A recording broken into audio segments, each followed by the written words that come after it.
warahmatullahi wabarakatuh. Baiklah, saya Anggun Merla Pratiwi dari kelas NPI 5C akan membacakan hasil dari presentasi dari PowerPoint saya yang berjudul tentang proses pengembangan kurikulum.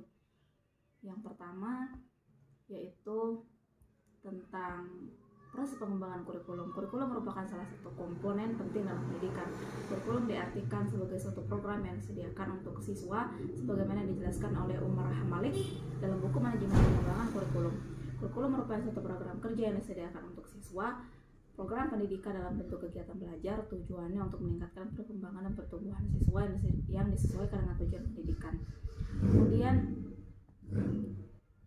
Kemudian berikut ada 4 tahap dalam pengembangan kurikulum dilihat dari tingkatannya.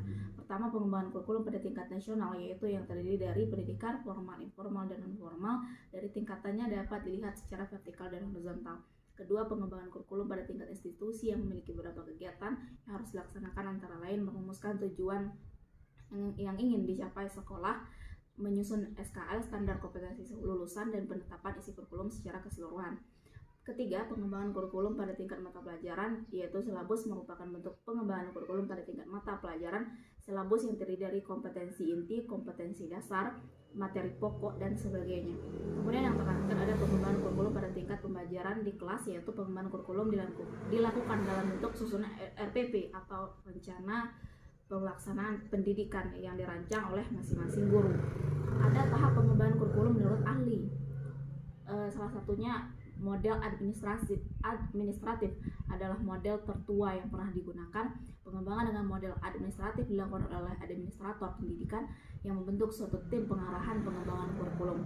Kedua, menurut Arif Lewy pada tahun 1997, proses pengembangan kurikulum dilaksanakan melalui beberapa tahapan sebagaimana yang dikutip dalam buku dasar pengembangan kurikulum karya Burhan Nurgianto, terdiri dari penentuan tujuan umum, perencanaan uji coba dan revisi, uji lapangan, pelaksanaan kurikulum, dan pengawasan mutu kurikulum. Kemudian ada yang terakhir model Rogers, yaitu memilih target yang akan ikut serta dalam kelompok intensif dan sistem pendidikan. Selanjutnya, guru berpartisipasi dalam pengalaman yang akan dikembangkan pada masing-masing kelas. Ada faktor yang mempengaruhi proses pengembangan kurikulum. Pertama, perguruan tinggi. Kurikulum minimal mendapatkan 2 pengaruh dari perguruan tinggi, yaitu dari segi pengembangan iptek yang dikembangkan perguruan tinggi, dari segi pengembangan ilmu pendidikan dan keguruan, serta penyiapan pendidikan yang ada di perguruan tinggi. Kedua, masyarakat. Sekolah merupakan bagian dari masyarakat dan mempersiapkan anak untuk kehidupan di masyarakat sebagai bagian dari masyarakat, sehingga pendidik di sekolah dipengaruhi oleh lingkungan sekitar. Ketiga, ada sistem nilai. Dalam lingkungannya masyarakat terdapat sistem nilai, baik moral, agama, sosial, budaya, dan politik.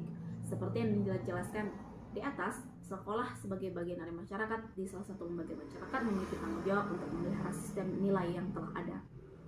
Terakhir, ada hambatan-hambatan proses pengembangan kurikulum. Tentunya ada hambatan-hambatan dalam proses pengembangan kurikulum. Yang pertama, guru sebagai subjek pelaksana kurikulum berpartisipasi dalam pengembangan kurikulum, kurangnya waktu, kurangnya kesesuaian pendapat baik antara sesama guru dengan kepala sekolah dan administrator karena kemampuan dan pengetahuan guru itu sendiri, dan juga hambatannya yang lain yaitu berasal dari masyarakat.